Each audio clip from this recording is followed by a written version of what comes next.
Bismillahirrahmanirrahim. Assalamu alaikum. Welcome to Pass Education System, largest online institute in Pakistan for your online anti-test preparations. This is me Taimur and I hope you all are doing well. Dear students, में हम बात करेंगे UET ई cat 2025 जो आपका round one और round to होगा कि उसके अंदर बहुत ज़्यादा स्टूडेंट्स क्वेश्चन पूछ रहे थे कि सर फिजिक्स के इंपॉर्टेंट टॉपिक्स बता दें कि फिजिक्स के अंदर से किन किन एरियाज के अंदर से क्वेश्चंस पूछे जाते हैं आप लोगों के यूईटी ई कैट के अंदर। तो यहाँ पे इस वीडियो के अंदर मैं आपको ना सिर्फ फिजिक्स के तमाम इंपॉर्टेंट टॉपिक्स बताऊंगा बल्कि आप लोगों को एक कंप्लीट रोड मैप बताऊंगा how to get 350 plus in UET ECAT. तो डियर स्टूडेंट्स, यहाँ पे आप लोगों ने चैनल को लाजमी तौर पे सब्सक्राइब कर लेना वीडियो को पॉज करके, और बेल नोटिफिकेशन ऑल पे सेट करना। आप लोगों के कुछ ही हफ्ते रह गए हुए हैं, दो तीन अढ़ाई हफ्ते आप लोगों के रह गए हुए हैं ई कैट को। तो आप लोगों के लिए हम बहुत यूजफुल कंटेंट लेके आते रहेंगे। तो इसलिए अगर आप लोगों ने यूट्यूब चैनल को सब्सक्राइब किया होगा, बेल नोटिफिकेशन ऑन की होगी, तभी आप लोगों को ये तमाम का तमाम कंटेंट नजर आएगा। टाइमली देखेंगे तभी आपको फायदा हो जाएगा। तो यहाँ पे इस चीज को मैंने कैटेगराइज कर दिया है क्योंकि यूईटी के अंदर जो आप लोगों का मैथ का पोर्शन हो, फिजिक्स का पोर्शन हो, तो उसके अंदर काफी वेरिएशंस आई हैं। तो वो मैं आपको ईयरली बेस पे आप लोगों को बताता जाता हूं कि 2024 में किस किस तरह का पेपर आया, किन किन टॉपिक्स में से पूछा गया, 2023 का किन टॉपिक्स में से 22, और इन तमाम जो ईयर्स हैं इनके मैं आप लोगों को तमाम इंपॉर्टेंट टॉपिक्स बता देता हूं। और उसके अंदर से फिर मोस्ट इंपॉर्टेंट टॉपिक्स आपके सामने रखूंगा कि किन किन एरियाज को अभी आपको टारगेट करना है फॉर योर 2025 एंड टेस्ट। तो यहाँ पे हम सबसे पहले बात कर लेते हैं 2024 की। तो साल 2024 के अंदर आप लोगों को पता है ई कैट ने दो राउंड लिए थे, ई कैट फर्स्ट और ई कैट सेकंड। तो इन दोनों राउंड्स के अंदर जो सबसे इंपॉर्टेंट टॉपिक फिजिक्स का रहा था वो एवरेज वेलोसिटी वाला था, वो एवरेज स्पीड वाला था। एवरेज स्पीड के अंदर से हर एक दिन के अंदर 4 से 5 एमसीक्यूज आए थे। यानी आज मिसाल के तौर पे तब 12 मार्च को अगर कोई टेस्ट हुआ था ना, तो उस 12 मार्च के अंदर 5 एमसीक्यूज एवरेज स्पीड के आए हुए थे। 11 मार्च को कोई हुआ था, 4 5 आए हुए थे। तो एवरेज स्पीड वाला मोस्ट इंपॉर्टेंट है, इसके ऊपर आप लोगों ने बिल्कुल भी कंप्रोमाइज नहीं करना है। एवरेज स्पीड वाले टॉपिक बहुत अच्छे से आपने प्रिपेयर करना है। उसके बाद मोस्ट इंपॉर्टेंट हमारे पास प्रोजेक्टाइल मोशन है, ठीक है। प्रोजेक्टाइल मोशन के अंदर से यहाँ से क्वेश्चन पूछा गया, जो प्रोजेक्टाइल मोशन है यहाँ से भी क्वेश्चन पूछे गए। उसके बाद डीएस स्टूडेंट्स, हमारे पास जो वेक्टर वाला चैप्टर है बहुत इंपॉर्टेंट है, और ई कैट में वेक्टर वाले चैप्टर में से पता है कौन सा टॉपिक आता है? इक्विलिब्रियम वाला। तो इक्विलिब्रियम वाला 2024 साल के अंदर यहाँ से क्वेश्चन पूछे गए। उसके बाद डीएस स्टूडेंट्स, यहाँ से हमारे पास जो सिग्निफिकेंट फिगर्स है वहां से क्वेश्चंस पूछे गए, सिग्निफिकेंट फिगर्स के अंदर से। तो ये टॉपिक बहुत इंपॉर्टेंट रहा। उसके बाद अगर मैं बात करूं तो लॉ ऑफ कंजर्वेशन ऑफ जो लीनियर मोमेंटम है बहुत ज्यादा इंपॉर्टेंट है। सर्कुलर मोशन में जो एंगुलर मोमेंटम आ जाता है बहुत इंपॉर्टेंट है। लेकिन इन सबसे इंपॉर्टेंट एक और चीज है, और वो है हमारे पास movement of inertia, movement of, ठीक है। उसके बाद आप लोगों के पास सेंट्रीपिटल फोर्स आ जाता है। उसके बाद हमारे पास जो टॉर्सियस थ्योरम और इक्वेशन ऑफ कंटिन्यूटी, और जो हमारे पास ड्रैग फोर्स है, यहाँ पे मैं ड्रैग फोर्स का अगर जिक्र करूँ तो यहाँ से साल 2024 के अंदर क्वेश्चन पूछे गए। उसके बाद एसएचएम वाला पूरा टॉपिक ही बहुत इंपॉर्टेंट है, स्पेशली एसएचएम के अंदर जो हमारे पास एनर्जी के रिलेशन है, kinetic energy maximum, potential energy maximum, वो वाला टॉपिक बहुत इंपॉर्टेंट है। और जो वेलोसिटीज है वो वाला टॉपिक बहुत इंपॉर्टेंट है। एंड मोस्ट इंपॉर्टेंट ये स्टूडेंट्स यहाँ पे सिंपल पेंडुलम वाला आ जाता है। तो सिंपल जो पेंडुलम का टाइम पीरियड निकाला है जो कि 2 पाई इंटू एल अपॉन में जी होता है, ये किस किस पे डिपेंड करता है? सेकंड पेंडुलम का लेंथ कितना होता है, उसका टाइम पीरियड कितना होता है, और उसके बाद फ्रीक्वेंसीज की वैल्यू को निकालना। उसके बाद मोस्ट इंपॉर्टेंट हमारे पास वेव्स वाले टॉपिक के अंदर से सिंपल जो वेव्स की टाइप्स है ना, और जो वेव्स की एग्जांपल्स हैं, इनके ऊपर आप लोगों का ग्रिप अच्छा होना चाहिए। ये 2024 के अंदर पूछे गए। उसके बाद अगर मैं बात करूं सेकंड ईयर के अंदर से, तो सेकंड ईयर के अंदर के इतना ज्यादा पोर्शन नहीं पूछा गया था। फर्स्ट ईयर बेस पेपर ज्यादा लग रहा था, ज्यादा फर्स्ट ईयर बेस लग रहा था। लेकिन फिर भी सेकंड ईयर के अंदर से जो आपका एटॉमिक स्ट्रक्चर वाला टॉपिक है, एटॉमिक स्पेक्ट्रा वाला, वो वाला चैप्टर बहुत इंपॉर्टेंट है, यहाँ से चीजें पूछी गई थी। उसके बाद यहाँ से हमारे पास जो कैपेसिटर वाला है वो बहुत इंपॉर्टेंट है। उसके बाद जो रेजिस्टेंस वाला हमारे पास करंट इलेक्ट्रिसिटी वाला चैप्टर है बहुत इंपॉर्टेंट है। तो यहाँ से आप लोगों का ओवरऑल पूरा पेपर बन के आया हुआ था, ठीक है ना। उसके बाद अगर मैं साल 2023 की बात करूं तो साल 2023 के अंदर भी हमारे पास अगेन एवरेज स्पीड वाला टॉपिक बहुत इंपॉर्टेंट था। लेकिन एवरेज स्पीड वाले टॉपिक के इतने एमसीक्यूज रिपीट नहीं हुए जितने साल 2024 में हुए। फिर यहाँ से डॉपलर्स इफेक्ट के अंदर से क्वेश्चंस पूछे गए थे। डॉपलर्स इफेक्ट जो नो डाउट बहुत फेवरेट टॉपिक है। उसके बाद यहाँ से Y D S C Young double slit experiment के अंदर से क्वेश्चन पूछे गए। यहाँ से ऑप्टिकल फाइबर के अंदर से पूछे गए। तो अगेन जो साल 2023 का पेपर था ये भी फर्स्ट ईयर बेस ज्यादा लग रहा था, सेकंड ईयर बेस ज्यादा नहीं लग रहा था। उसके बाद अगेन एसएचएम के अंदर से क्वेश्चन पूछे गए साल 2023 के अंदर से। इसके अंदर से यहाँ से जो क्वेश्चन आए थे वो काइनेटिक एनर्जी के रिलेटेड आए थे, पोटेंशियल एनर्जी के रिलेटेड, उनकी एनर्जीज की वैल्यूज पूछी हुई थी। उसके बाद यहाँ पे मैं बात करूँ तो वेव्स वाले टॉपिक के अंदर से, वेव्स वाला टॉपिक के अंदर से ये डॉपलर इफेक्ट बहुत इंपॉर्टेंट रहा था, इसको अच्छे तरीके से देखना है। और यहाँ पे वेव्स की जो हमारे पास टाइप्स आ जाती हैं उसको भी आप लोगों ने देख लेना है, वो क्वेश्चन यहाँ से पूछे गए थे। उसके बाद अगर मैं बात करूँ तो रेजिस्टिविटी के अंदर से यहाँ से क्वेश्चन पूछे गए थे। यानी साल 2023 के अंदर रेजिस्टिविटी वाला हमारे पास टॉपिक है बहुत इंपॉर्टेंट है, यहाँ से क्वेश्चन पूछे गए थे। अल्फा के बारे में क्वेश्चन क्वेश्चन पूछे गए थे, रियो स्टेट के अंदर से क्वेश्चन पूछे गए थे। और एक चीज मैं स्किप कर गया हूँ कि 2024 के अंदर भी रियो स्टेट के अंदर से एक न्यूमेरिकल पूछा गया था। तो ये मैं पूरा ही इलेक्ट्रिसिटी चैप्टर रखा है ना, तो इसके अंदर से रियो स्टेट वाला टॉपिक बहुत इंपॉर्टेंट है, यहां से भी क्वेश्चन पूछा गया था, न्यूमेरिकल आया हुआ था। अच्छा जी, तो यहाँ पे ये वाली चीजें हमसे पूछी गई थी। उसके बाद अगर मैं बात करूँ तो यहाँ पे सेकंड ईयर के अंदर से कैपेसिटर करंट इलेक्ट्रिसिटी बहुत इंपॉर्टेंट रहे, रेजिस्टेंस के अंदर से क्वेश्चन पूछे गए, रेजिस्टेंस के कॉम्बिनेशन वगैरह को लेके। उसके बाद इंडक्टर वाला टॉपिक बहुत इंपॉर्टेंट रहा, इसके अंदर से एनर्जी के रिलेटेड रिलेशन पूछे गए। उसके बाद स्ट्रेन एनर्जी वाला टॉपिक बहुत इंपॉर्टेंट रहा, तो यहाँ से भी क्वेश्चंस आप लोगों के पूछे गए। और उसके बाद आइसोटोप वाला, आइसोबार वाला और ये वाले जो टॉपिक थे इनको भी आप लोगों ने देखना है, यहाँ से भी क्वेश्चंस पूछे गए।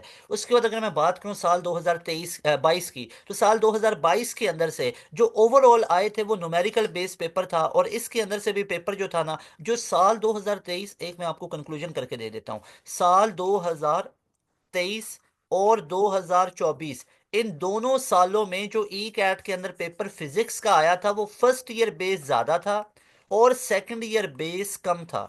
ठीक है, और एक चीज तो हमें कंफर्म है ना, एक चीज तो आप अपने बात माइंड में बिठा लो कि ई कैट का पेपर आप लोगों का न्यूमेरिकल बेस होगा।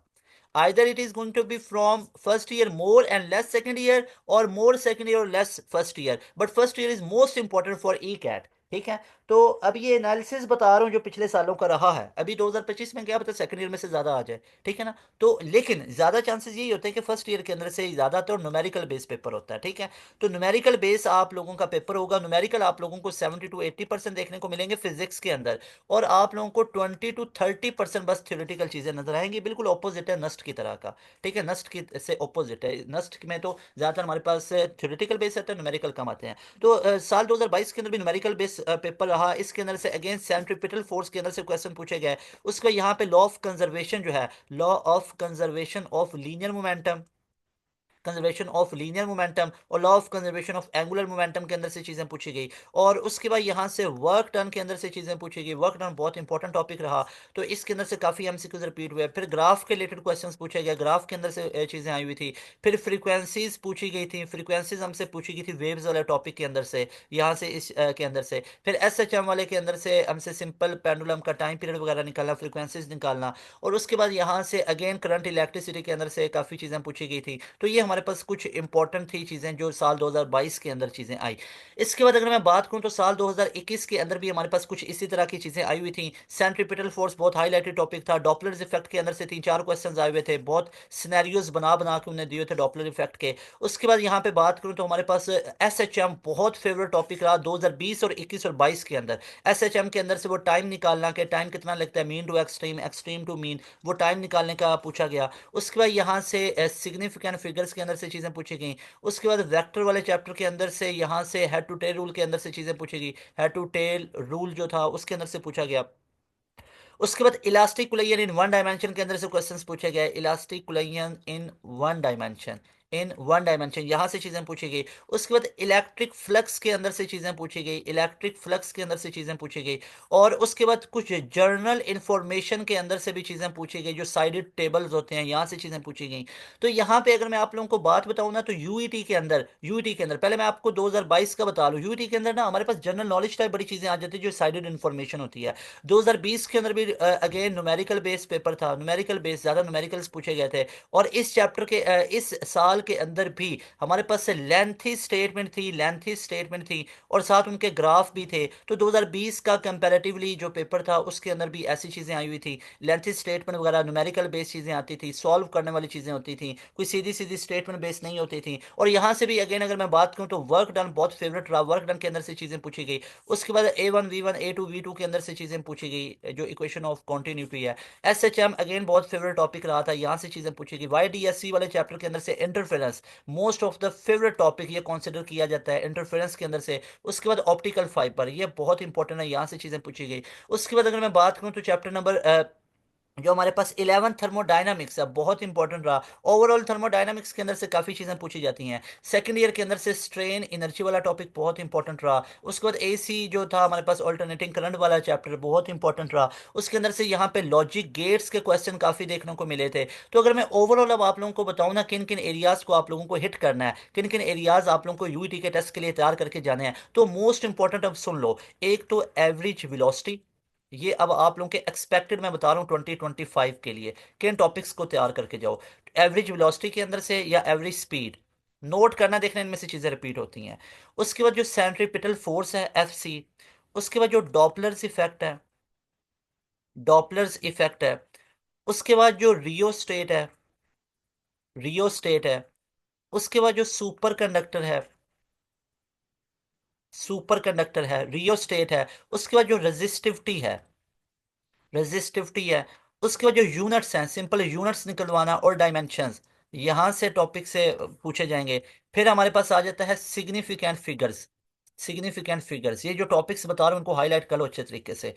फिर वेक्टर के अंदर से dot product and cross product, vector वाले टॉपिक के अंदर से इक्विलिब्रियम, इक्विलिब्रियम वाला टॉपिक, उसके बाद वर्क डन, उसके बाद पावर वाला बहुत इंपॉर्टेंट रहा, ठीक है। उसके बाद अगर मैं बात करूं तो हमारे पास आ जाता है जनरल जो ब्लड फ्लो है, ब्लड फ्लो, ठीक है, उसकी हमारे पास जनरल चीजें आ जाती हैं। उसके बाद जो इक्वेशंस है हमारे पास, equation of continuity and Bernoulli equation, Torricelli theorem. उसके बाद मोस्ट इंपॉर्टेंट SHM वाला टॉपिक, SHM वाले टॉपिक के अंदर से टाइम पीरियड निकलवाना और फ्रीक्वेंसी निकलवाना और वेलोसिटी की वैल्यू निकलवाना और एनर्जीज की वैल्यू निकालना। तो ये एनर्जी और वेलोसिटी और टाइम पीरियड फ्रीक्वेंसी ये वाली चीजें बहुत इंपॉर्टेंट है।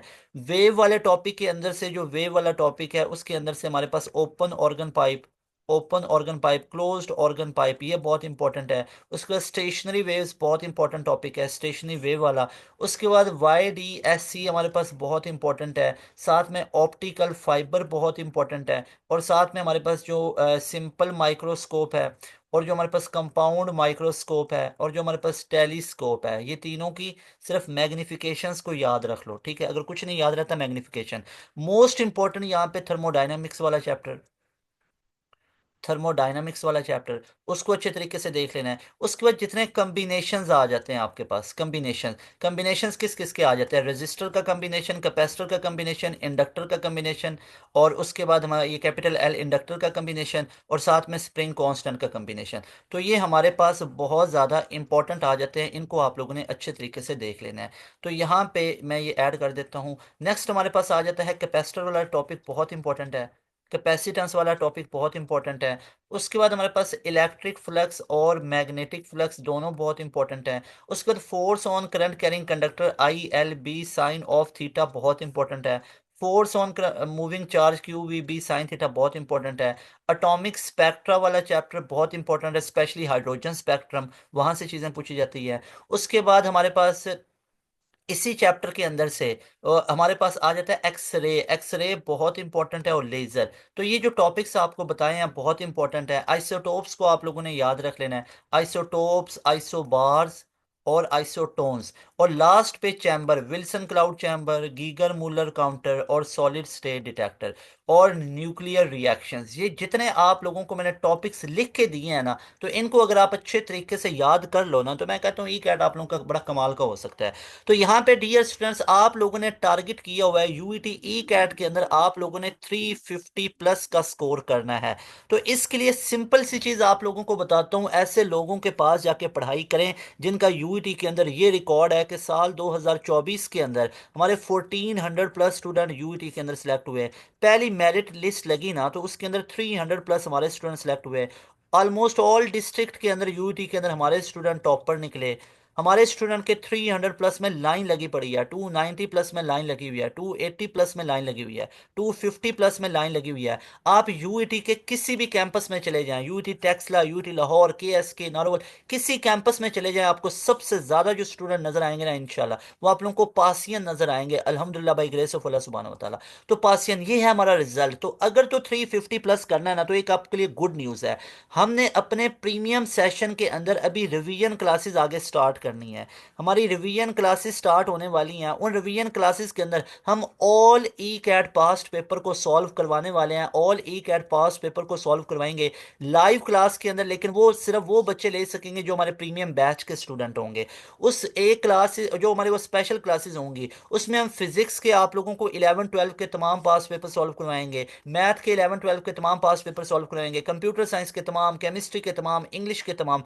तमाम के तमाम आपको सब्जेक्ट्स के तमाम ई कैट के ओरिजिनल पास पेपर लाइव क्लास के अंदर आप लोगों को सोल्यूशन करवाया जाएगा। तो लाजमी तौर पे आप हमारे प्रीमियम बैच का हिस्सा बन जाओ, फिर आप लोगों की टेंशन खत्म है कि कैसे 350 का स्कोर करना है। तो आप लोग यहाँ पे देख सकते हो ये नंबर, इस नंबर को अभी आप लोगों ने वीडियो को पॉज करना है। टाइम अभी भी आप लोगों के पास है, टाइम अभी आपका गुजरा नहीं है, 2 हफ्ते बहुत इनफ होते हैं। तो इस नंबर पे अभी आप लोग कॉन्टैक्ट करें। अगर तो यूईटी का ई कैट तैयार करना ना, तैयारी कुछ भी नहीं है। अगर तो यूईटी कैट में अप्लाई कर रखा है ई कैट 1 के अंदर 2025 के लिए, या ई कैट 2 भी देना है 2025 के लिए, तैयारी शारी कुछ भी नहीं है, बोर्ड एग्जाम्स का प्रेशर है, ये तमाम चीजें अगर आपको फेस करने को खुदा न खासा मिल रही हैं, तो लाजमी तौर पे हमारे सेशन में आ जाओ। आप लोगों की तबीयत खुश हो जाएगी, इतने लेवल की आपको तैयारी करवा देंगे। 0304066600 इस नंबर को अभी नोट करेंगे, इस नंबर को अभी नोट करेंगे, अभी इस पे व्हाट्सएप करेंगे, डिटेल्स लेंगे अपनी तसल्ली करने के बाद, कंफर्मेशन के बाद हमारे सेशन का हिस्सा बन जाओ। आप लोगों को ई कैट 100% तैयार करवा देंगे। हमें पता है ई कैट को कैसे एस करना है, हमें पता है ई कैट को क्लियर कैसे करना है, इसको पढ़ाना कैसे है। हमारे पास अल्हम्दुलिल्लाह पूरा क्वेश्चन बैंक पड़ा हुआ है यूईटी ई कैट का। तो वो पूरे के पूरे क्वेश्चंस आप लोगों को करवाएंगे लाइव क्लास के अंदर। लेकिन वो लाइव क्लास आप लोग तभी ले सकते हो जब आप हमारे प्रीमियम बैच का हिस्सा होंगे। तो लाजमी तौर पर आप हमारे प्रीमियम बैच का हिस्सा बन जाओ और यूईटी जैसे यूनिवर्सिटी में 100% आप लोग उनका टेस्ट क्लियर करो, 100% सिलेक्शन लो, 100% डिजायर्ड फील्ड में जाओ और 100% स्कॉलरशिप पे पढ़ो। वीसी साहब से मुलाकात हुई थी और उसके अंदर उन्होंने काफ़ी चीज़ें बताई थी कि जो स्कॉलरशिप लेके आ रहे हैं और यूटी के अंदर वो कंप्यूटर साइंस की सीट्स को बढ़ा रहे हैं। तो वो आप लोगों को पता ही है कि जो जो वो चीज़ें हुई थी वो आपको ऑलरेडी पहले भी डिस्कस की हुई हैं। तो लाजमी तौर पे आप हमारे प्रीमियम बैच का हिस्सा बने और यूईटी जैसी यूनिवर्सिटी के अंदर आप अपना एडमिशन कंफर्म करें। तैमूर हसन को दें इजाज़त। अस्सलाम वालेकुम, अल्लाह हाफिज़।